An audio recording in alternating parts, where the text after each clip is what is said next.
अजीज दोस्तों नमस्कार। अजीज दोस्तों, पाकिस्तान का फाइनेंस मिनिस्टर अमेरिका गया है भीख मांगने के लिए। पाकिस्तान की इकोनॉमी का क्या हाल है, इस पे आने से पहले एक ज़रूरी चीज़ आपके सामने रखना चाहूँगा कि अफ़गानिस्तान पे पाकिस्तान के लगातार हमले और तालिबान सरकार के ख़िलाफ़ अफ़गानिस्तान में एक्टिविटीज़, ख़ास तौर पे जो दाइश, खुरासान, आईसिस के ग्रुप्स को, टेररिस्टों को पाकिस्तान तैयार कर रही है अफ़गानिस्तान में मुसलसल हमले के लिए। उसके पीछे जो कई वजूहात नज़र आती हैं, जिसमें एक तो बगराम एयरपोर्ट का मामला है, एक और चीज़ है वाह वैली, जिसको वाखान वैली कहते हैं। ये वाखान वैली बहुत इम्पोर्टेंट कॉरिडोर है और ये पाकिस्तान की सरकार, ख़ास तौर पे आर्मी, हमेशा ललचाई हुई नज़रों से देखती है। कई बार पाकिस्तान ने कोशिश की कि वहाँ पाकिस्तान कब्ज़ा कर ले और उसको पाकिस्तान का हिस्सा बना दे। देखें, ये वाखान वैली है ना, ये बहुत इम्पोर्टेंट है। पाकिस्तान कोशिश कर रहा है कि किसी तरह, अब जैसे हमले कर रहा है मुसलसल और धमकियां दे रहा है, उसके बाद पाकिस्तान की कोशिश है कि ये जो छोटी सी पट्टी है ना, इस पे कब्ज़ा कर ले और फिर जिस तरह यूक्रेन पे रशिया का कब्ज़ा जिस इलाके पे है, रशिया कह रहा है वो मेरा है, उसको एग्ज़ाम्पल बना के कि जंग में जो इलाके जीत लिए गए वो कब्ज़े में हो जाते हैं। जैसे पाकिस्तान ने पीओके पे, गिलगित बल्तिस्तान पे कब्ज़ा किया हुआ है, गिलगित बल्तिस्तान हड़प कर गया है और इतनी भारी भारत की सरकार जो है वो भी इसको कुछ नहीं कर पा रही। तो पाकिस्तान की कोशिश है कि वाखान के इलाके पाकिस्तान कब्ज़ा कर ले और यह है कि इस वैली की इम्पोर्टेंट ये है कि सिर्फ कुछ किलोमीटर की ये जो वैली है, वाखान वैली, वो ताजिकिस्तान की तरफ पाकिस्तान का डायरेक्ट फिर बॉर्डर मिल जाता है इसके ज़रिए। और ज़ाहिर है ताजिकिस्तान का रशिया से बॉर्डर है, रशिया ताजिकिस्तान फ्रेंडली कंट्रीज़ हैं, तो पाकिस्तान को डायरेक्ट एक्सेस रशिया तक मिल जाएगा ज़मीनी तौर पे। ये इलाका जो छोटा सा पट्टी है, ये एक्चुअली तो गिलगित बल्तिस्तान से बॉर्डर मिलता है इसका, और ये गिलगित बल्तिस्तान एक्चुअली भारत का इलाका है, तो ये भारत का डायरेक्ट बॉर्डर है अफ़गानिस्तान और ताजिकिस्तान से, अगर भारत गिलगित बल्तिस्तान को हासिल कर लेता है। चाइना, ताजिकिस्तान, अफ़गानिस्तान और गिलगित बल्तिस्तान से ये इलाका घिरा हुआ है, इतना सा इलाका। जैसे नहर सुएज़ है इजिप्ट की, या पनामा कैनाल है, जो कि बहुत इम्पोर्टेंट कैनाल्स हैं वाटरवेज के लिए, वैसे ही ये छोटी सी पट्टी लैंड वेज के लिए, ज़मीनी रास्ते के लिए बहुत इम्पोर्टेंट है। और पाकिस्तान चाइना के सिंकियांग प्रोविंस यानी उगर इलाके जो हैं ईस्ट तुर्किस्तान, उससे भी डायरेक्ट इसका ताल्लुक़ बन जाता है। बदख्शां, ताजिकिस्तान के दरमियान ये इलाका बहुत ही खूबसूरत एक वादी है जो कि अफ़गानिस्तान का इलाका है, और यहाँ पे रहने वाले लोगों को वाखानी कहते हैं, जो कि वाखानी ज़बान बोलते हैं। ये ईस्ट से वेस्ट 310 किलोमीटर और इसकी चौड़ाई खाली 15 किलोमीटर है। और यह है कि इस इलाके की जियोपॉलिटिकल जो इम्पोर्टेंस है वो बहुत ज़्यादा है। तो पाकिस्तान कोशिश कर रहा है कि इस बार अफ़गानिस्तान से लड़ के ये जगह हासिल कर ले। मैं समझता हूँ कि भारत की इतनी बड़ी सरकार की भी इस पे नज़र होगी, इस वाक़े पे, कि पाकिस्तान क्या करना चाह रहा है। ये और बात है कि पाकिस्तान की इस वक्त ऐसी कोई हैसियत या औकात नहीं है कि पाकिस्तान रशिया को एग्जाम्पल बनाए। रशिया इतना strong military and economically strong country है और वो लड़ रहा है। लेकिन मैं समझता हूँ कि अगर ऐसा कोई मामला हुआ कि पाकिस्तान वाखान की तरफ आंख उठा के देखेगा, तो फिर शायद भारत को कुछ करना पड़ेगा। चाइना इस मामले में नज़र ये आ रहा है कि पाकिस्तान को सपोर्ट कर रहा है, क्योंकि ये इलाका फिर अगर पाकिस्तान और चाइना के बीच की पट्टी का पाकिस्तान के कब्ज़े में आ जाती है तो चाइना तो वैसे ही पाकिस्तान को अपना दूसरा घर समझता है। तो ये एक पॉइंट था जो मैं आपके सामने रखना चाह रहा था। पाकिस्तान की इकोनॉमी से पहले मैं ज़रा बता दूं कि भारत की डेट इकोनॉमी जिसको डोनाल्ड ट्रंप ने कहा था उसका ये हाल है कि हैदराबाद में अमेरिका की फार्मा जायंट एली लिली ने $1 बिलियन का इन्वेस्टमेंट करके वहाँ पे जॉब्स क्रिएट कर रहा है। और यह है कि एक तरह से यूँ समझ लें कि ये डोनाल्ड ट्रंप को अमेरिका की ही एक कंपनी का जवाब है। अभी यूके के prime minister care Starmer Bharat आए थे 100 से ज़्यादा बिजनेसमैनों को लेके।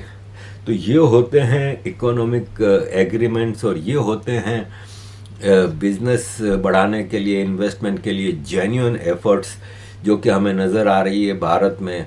केयर स्टारमर मिले प्राइम मिनिस्टर नरेंद्र मोदी से, यशराज फिल्म स्टूडियो में गए, वहाँ पे उनको ऑफ़र की कि आप आएँ हमारे इंग्लैंड में फिल्में क्यों नहीं बनाते। और अभी रिसेंटली यूरोपियन यूनियन की जो प्रेसिडेंट हैं अर्सला वो भी भारत से मिली थी और उन्होंने भी कहा कि हम इसी साल चाहते हैं कि भारत के साथ फ्री ट्रेड एग्रीमेंट बन जाए। कुछ यूरोपियन यूनियन के कंट्रीज़ के साथ भारत के ऑलरेडी एग्रीमेंट्स मौजूद हैं। केयर स्टारमर ने अपनी विज़िट के दौरान इनडायरेक्टली डोनाल्ड ट्रंप की डेड इकोनॉमी की बात का जवाब दिया और उसने कहा कि इंडिया की रैपिड इकोनॉमिक राइज से हम बहुत ज़्यादा इम्प्रेस हुए हैं और बोला कि कंट्री इंडिया ट्रैक पे है दुनिया की 3rd लार्जेस्ट इकोनॉमी बनने पे 2028 में। नरेंद्र मोदी जी के साथ खड़े होकर उन्होंने कहा कि हम 100 मेंबर्स का डेलीगेशन लेके आए हैं बिजनेसमैन का और हम चाहते हैं कि भारत और यूनाइटेड किंगडम के दरमियान इकोनॉमी बेहतर हो।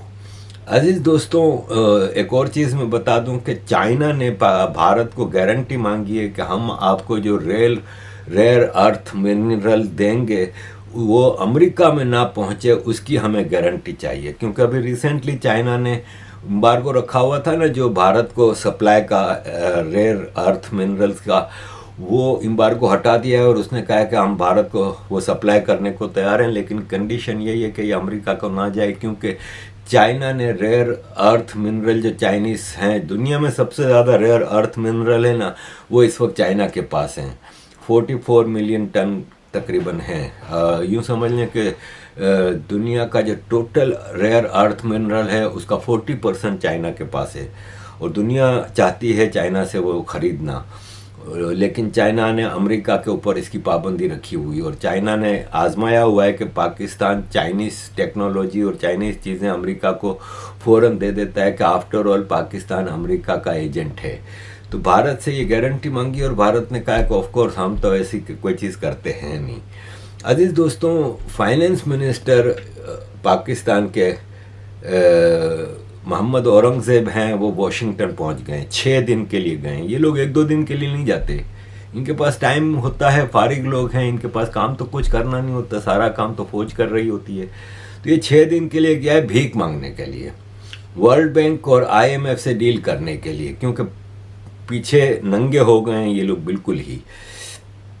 फाइनेंस मिनिस्टर वहाँ पे वर्ल्ड बैंक और IMF के साथ मीटिंग करने के साथ साथ चाइना, यूनाइटेड किंगडम, सऊदी अरब, तुर्की और अज़रबैजान के भी डेलीगेशन से मिलेगा और उनसे भी भीख मांगेगा।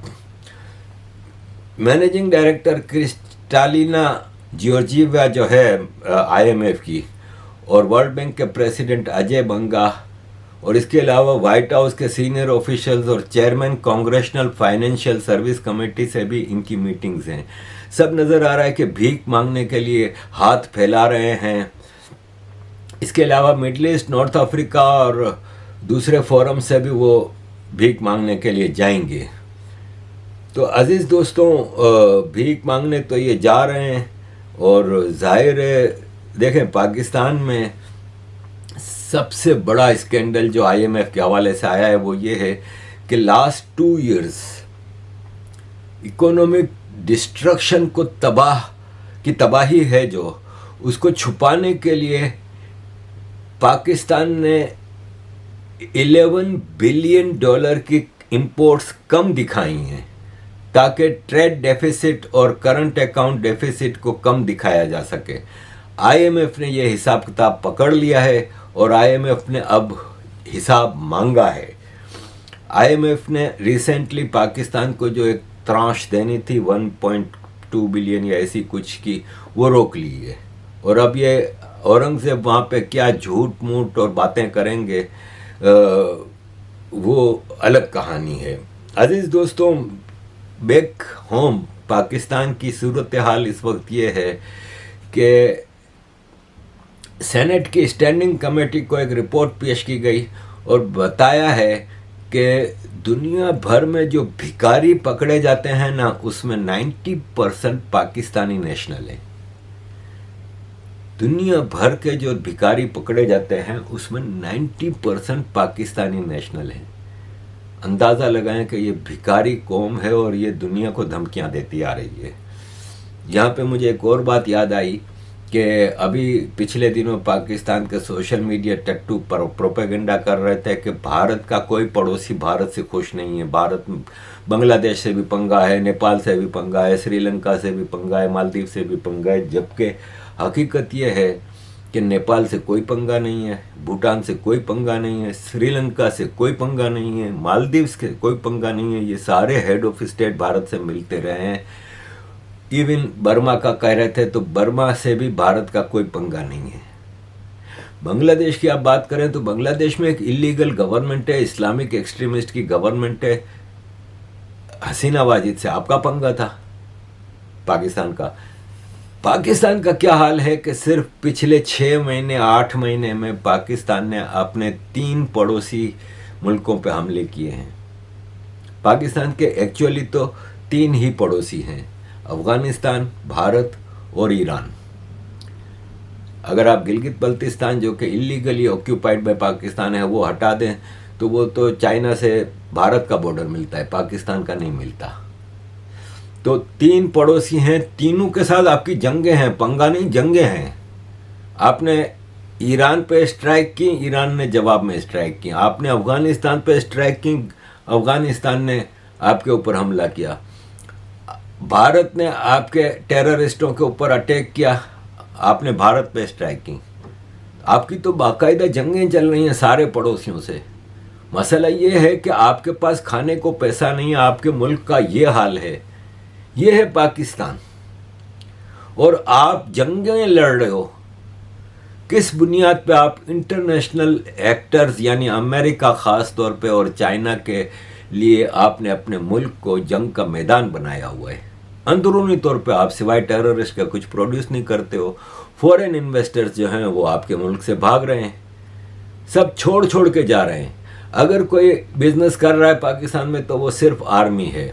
आयशा सिद्दीका लिखती हैं कि 2 मेमोरेंडम ऑफ अंडरस्टैंडिंग साइन हुए हैं सितंबर में।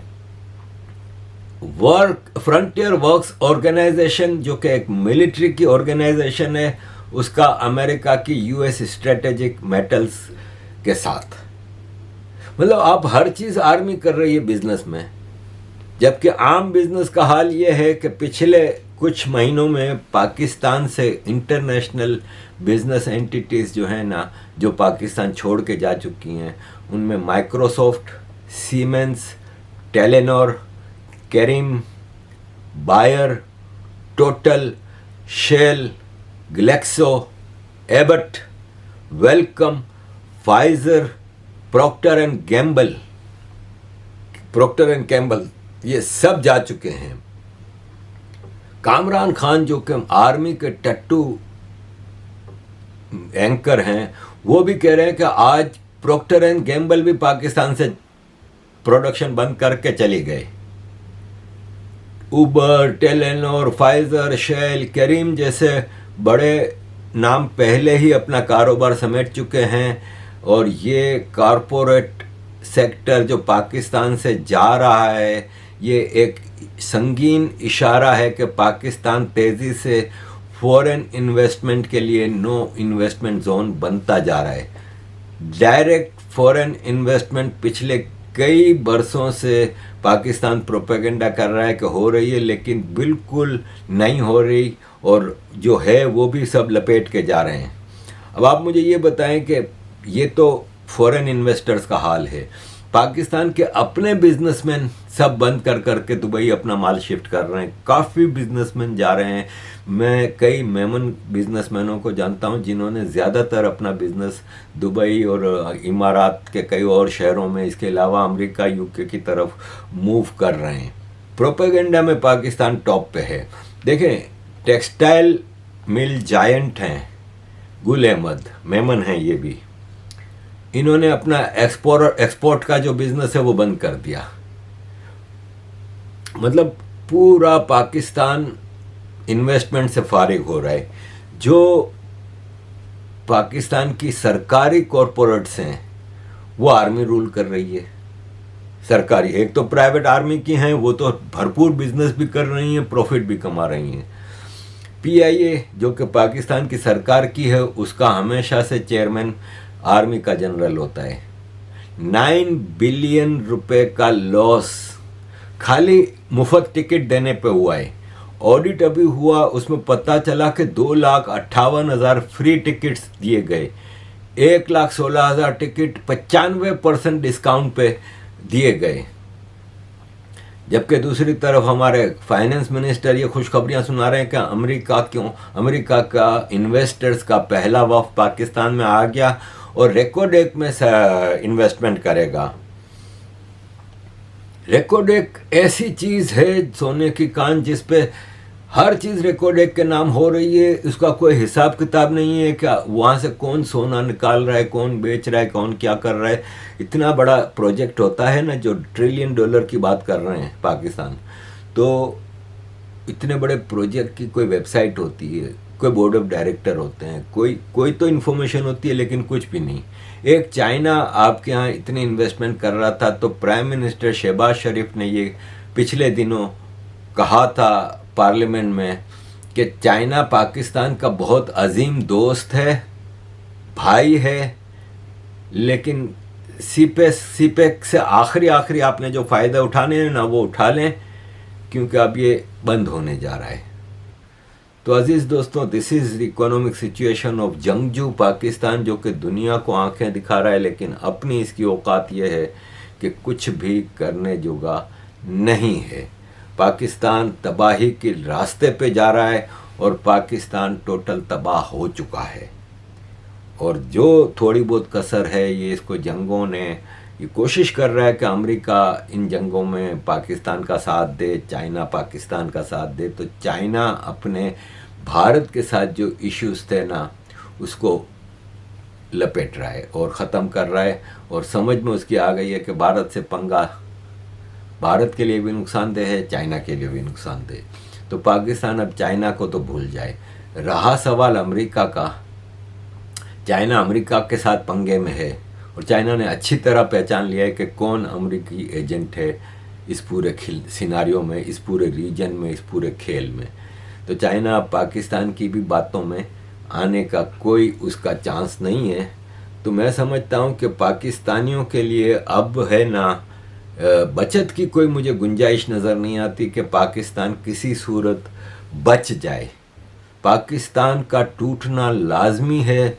कब टूटता है, सवाल सिर्फ अब ये रह जाता है, और मुझे उम्मीद है कि बहुत ही जल्द अब पाकिस्तान का सत्यानाश, सवा सत्यानाश होने वाला है। ऑलरेडी पंजाब में आग लगी हुई है। सारे पाकिस्तान के अहले सुन्नत जमातों ने पूरे पाकिस्तान को जाम करने की प्रेस कॉन्फ्रेंस कर दी है। पाकिस्तान, दूसरी तरफ पीटीआई भी पंजाब में आर्मी के खिलाफ एक मूवमेंट खड़ी कर चुकी है। केपी और बलूचिस्तान तो नो गो एरिया बन ही चुके हैं पाकिस्तान के लिए। एक सिंध रह जाता है, और सिंध के गुलाम मुहाजिर, आर्मी के गुलाम मुहाजिर से मुझे कोई उम्मीद नहीं है। ठीक है ना। इनको जिस आदमी ने शनाख्त दी, जिस आदमी ने आइडेंटिटी दी, जिस आदमी ने इनको अपनी पहचान दी, उसके लिए नहीं खड़े हुए तो ये किसी के लिए क्या खड़े होंगे। ये तो सिर्फ इस बात पे खड़े होते हैं कि भाई साहब जूते मारने वाले 2 की जगह 4 आदमी रख लें ताकि हमारा टाइम कम ज़ाया हो, लाइनों में लग के हम जूते खाते हैं आपसे। तो ये तो बेगैरत मुर्दार कौम है।